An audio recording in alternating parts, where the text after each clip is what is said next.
झांसी में गरौठा के पूर्व सपा विधायक दीप नारायण सिंह यादव को पुलिस ने गिरफ्तार कर लिया। उन पर 10 दिन पहले कन्नौज से झांसी कोर्ट में पेशी पर आए गैंगस्टर लेखराज यादव को छुड़ाने की कोशिश करने का आरोप है।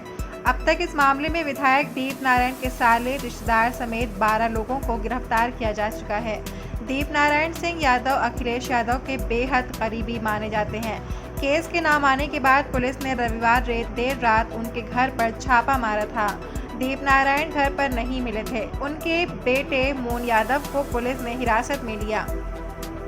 इसके बाद दीप नारायण की गिरफ्तारी के लिए लगातार छापेमारी की जा रही थी। बताया जा रहा है कि बेटे के हिरासत में लिए जाने के बाद दीप नारायण यादव ने खुद ही सरेंडर कर दिया। दीप नारायण पर 40 से अधिक मुकदमे दर्ज हैं, वहीं लेखराज पर 47 मुकदमे दर्ज हैं। पुलिस ने आरटीओ ऑफिस के पास और मून सिटी में छापा मारा। घर पर दीप नारायण की पत्नी मीरा और बेटा मून यादव मिले थे। पुलिस मून को अपने साथ ले गई थी। मून सिटी में पुलिस ने एक गार्ड की बंदूक और 10 मोबाइल जब्त किए थे। राइफल ले गई। बोले विधायक जी कहाँ रहते हैं, कि मेरे को कुछ पता नहीं। क्या तेज बोलो। पुलिस बोली कि विधायक जी कहाँ रहते हैं, नहीं कुछ पता नहीं है, वो कहाँ रहते हैं। हम तो गेट पे ड्यूटी करते हैं, हमको पता नहीं है। फिर बस फिर अंदर लोग आ गए, एक दो चांटे मारे, तो हमको पता ही नहीं, तो हम क्या बता बोल रहे थे। आपकी कितने बजे से कितने बजे तक ड्यूटी चल रही थी? भाई 7 से 7 मतलब नाइट ड्यूटी थी आपकी? Night duty. पुलिस कितने बजे आई है?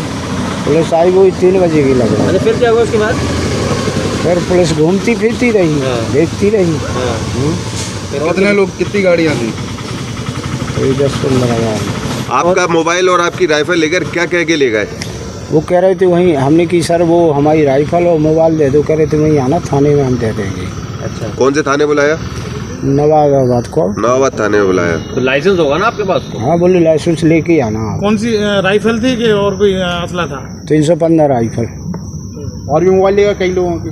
और कई लोगों के। कितने लोगों के मोबाइल? 10 लोगों के। 10 जिनके मोबाइल ले गए वो गार्ड थे क्या?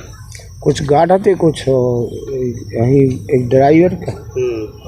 क्या नाम है आपका? शैलेंद्र सिंह। भैया पूरी घटना बताओ, रात को क्या हुआ? रात करीब 2:30 बजे के आसपास पुलिस आई विधायक जी के मकान पर, कोठी पर। तो हम लोग सो रहे थे, तो गाली वाली दी वहाँ पर, गेट खोलो। चाबी अंदर थी, तो चाबी लाए। फिर वहाँ पे यहाँ पे हम लोगों को पकड़ कर बोले, मारा, हम लोगों को पीटा, लाठी तमाचा मारे और मोबाइल छीन ले गए हम सब लोगों का। और कुछ लोगों की यहाँ पे मून सिटी में राइफल छीन ली। उल्टी सीधी गालियाँ बक रहे थे और फिर यहाँ पे पकड़ के लाए, सबको मारा पीटा। कितने लोग थे, कितनी पुलिस थी? करीबन 100 से भी ज़्यादा थी, 20 गाड़ी थी लगभग पुलिस की। जी। बेटे की हिरासत में लिए जाने के बाद पूर्व विधायक दीप नारायण पर दबाव था। उनकी गिरफ्तारी के बाद पुलिस ने बेटे मोन यादव को पूछताछ के लिए छोड़ दिया। मामला मुझे खुद नहीं पता है। सुबह 2:30 बजे करीब बाहर बेल बजाई तो मेरे गार्ड ने अंदर फ़ोन किया कि दीदी वो फोर्स आई है, तो बताओ क्या करना। हमने कहा गेट खोल दीजिए, जब मुझे कोई डर नहीं है तो मैं क्यों गेट खोलती। फिर यहाँ अंदर तक आए तो फिर ये अंदर वाले गेट खोले तो सीधे पूरे, कोई वारंट नहीं, कुछ भी नहीं। ये नियम में है क्या? आप लोग बता सकते हैं कि पुलिस पूरी ऊपर जा सकती है। जाके बोले, वो मुझसे बोले पापा कहाँ हैं, तो उसने कहा कि पापा हैं नहीं, बाहर गए हैं। बोले कहाँ गए हैं, तो कहने लगा पता नहीं। तो हमने कहा कल लखनऊ की बोल रहे थे, वहाँ शायद मीटिंग वगैरह है तो चले गए होंगे। तो बोले आप मून सिटी में चल सकते हो क्या, बेटे से बोले। तो उसने कहा कि नहीं मैं नहीं जाऊँगा। तो बोले, हमसे बोले मैं ले जा सकता था। हमने नहीं, अकेले उसको नहीं भेजेंगे, साथ में हम चल रहे हैं। तो बोले कि देखो प्यार से बोल रहे हैं। तो मैंने कहा प्यार से बोला है तो क्या आप ज़बरदस्ती ले जाएंगे? तो बोले नहीं आप गलत उसमें ले रही हैं। तो हमने कहा ठीक है, जब हमारे बेटे को कोई डर नहीं है तो हम ले जाइए।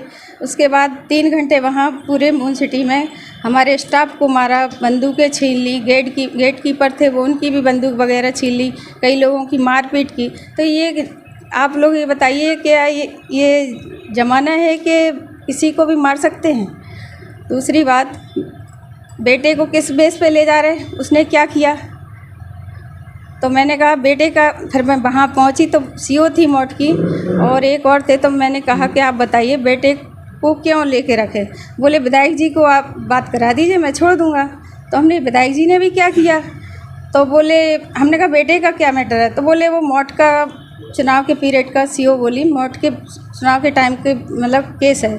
तो मैंने कहा आपने तब से कार्रवाई क्यों नहीं की, आपने अभी 2 दिन के अंदर ये उसका मतलब, तो मौत के जो पीरियड है जो उसमें केस था जवाहर जी वाला, तो जब मारपीट हुई तो मेरा बेटा वहाँ था भी नहीं, वीडियो है मेरे पास, बेटा था थाने में। उल्टे उन लोगों ने आके हमला किया, मारपीट की कई लोगों को। तो उसके बाद ठीक है, अगर मेरे बेटे के ऊपर केस था तो आपने उन लोगों के ऊपर कार्रवाई क्यों नहीं की, एक तरफा काम क्यों कर रहे हैं। अभी तक 12 लोगों को गिरफ्तार किया जा चुका है। गिरफ्तारी के बाद पुलिस पूर्व विधायक दीप नारायण सिंह यादव को नवाबाद थाने ले गई, जहां उनको थाने के लॉकअप में डाल दिया गया। वहां पर काफी संख्या में समर्थक भी मौजूद रहे। इसके बाद भारी पुलिस बल मौके पर बुला ली गई। झांसी डीआईजी जोगेंद्र कुमार ने बताया कि 16 सितंबर को गैंगस्टर लेखराज यादव को कन्नौज जेल से झांसी की SC/ST एक्ट कोर्ट में पेश किया गया था। कोर्ट गेट के पास समर्थकों ने लेखराज को छुड़ाने की कोशिश की, फिर रास्ते में पुलिस वाहन को स्कॉर्पियो ने कई बार ओवरटेक किया।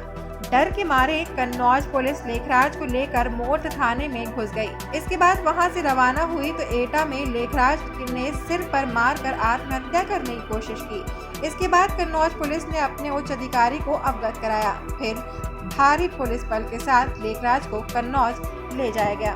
दिनांक 16/9/2022 को कचहरी झांसी में कन्नौज जेल से एक पुलिस अभिरक्षा में दुर्दांत और सजायाफ्ता अपराधी की पेशी थी, जिसका नाम लेखराज यादव है।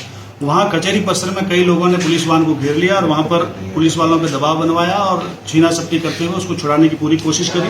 बाद में रास्ते में इन पुलिस वालों को धमका करके, डरा करके UP 93 BR 1100 नंबर की गाड़ी, सफेद रंग की स्कॉर्पियो में बैठे लोग और उसके अनेक उनके साथियों द्वारा सजायाफ्ता अपराधी को पुलिस अभिरक्षा से छुड़ाने की हर तरह से कोशिश करी। कन्नौज पुलिस ने जो यहाँ पर पुलिस अभिरक्षा में लेके आई थी अभियुक्त को, थाना मौठ जनपद झांसी में और थाना 8 जालौन में अपनी बंदी रुक्षा की गाड़ी को ले जा करके बंदी सहित बंदी की सुरक्षा सुनिश्चित करी।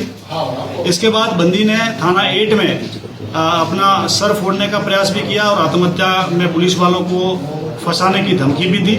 इस संबंध में अब तक झांसी पुलिस द्वारा कुल 11 अभियुक्तों को गिरफ्तार किया जा चुका है। इनका एक आपराधिक इतिहास भी है। जो भी अपराधी इस घटना में शामिल होगा, चाहे वो कोई भी क्यों ना हो, उसके विरुद्ध पुलिस सख्ती से कार्रवाई करेगी और ऐसे अपराधियों की जगह जेल में। सर दीपनारायण सिंह, इसी प्रकरण में साजिश में दीपनारायण सिंह यादव को गिरफ्तार किया गया है। इनका भी लंबा आपराधिक इतिहास है। अग्रिम विधिक कार्रवाई प्रचलित है। इस घटना में जो प्रयुक्त गाड़ी है जिससे पुलिस अभिरक्षा से बंदी को छुड़ाने की कोशिश की गई थी, सफेद रंग की Scorpio UP 93 BR 1100 Anil Yadav के नाम रजिस्टर्ड है, उसी की है। और यह गाड़ी दीपनारायण के साले के घर पे मिली है हमें, जब हम लोगों ने दबिश दी। और यह अनिल यादव जो है वो दीपनारायण के साले का साला लगता है, रिश्तेदार लगता है, और जिसने पुलिस की गाड़ी का पीछा किया और अपने साथियों के साथ घटनास्थल पे कचहरी से लेकर के जनपद झांसी के मौठ थाने तक अभियुक्त को छुड़ाने की पूरी कोशिश करी और ये मौके पे अवेलेबल रहा। इस तरह से हम लोगों ने अभी तक 11 पहले और एक आज को टोटल अभी तक 12 गिरफ्तारियां कर ली है और इनके विरुद्ध सख्त से सख्त कार्रवाई की जाएगी। दीपनारायण सिंह यादव का आरोप है कि शासन सत्ता की हनक में ये कार्रवाई की जा रही है। इसमें मैं कोई टिप्पणी नहीं करना चाहूंगा। इसमें हमने कार्रवाई जो करी है, हमने एकदम एविडेंस बेस पे करी है। एविडेंस बेस में भी हमारे पास CCTV फुटेजेज हैं, हमारे पास सर्विलांस की रिकॉर्डिंग्स है, सर्विलांस की तकनीकी सर्विलांस की डिटेल्स है, CCTV फुटेज है और इनकी आपस में बात होना भी प्रमाणित है। सब्सक्राइब कीजिए न्यूज इन इंडिया को और बेल आइकन को दबाइए न्यूज से जुड़े लेटेस्ट वीडियोज सबसे पहले देखने के लिए।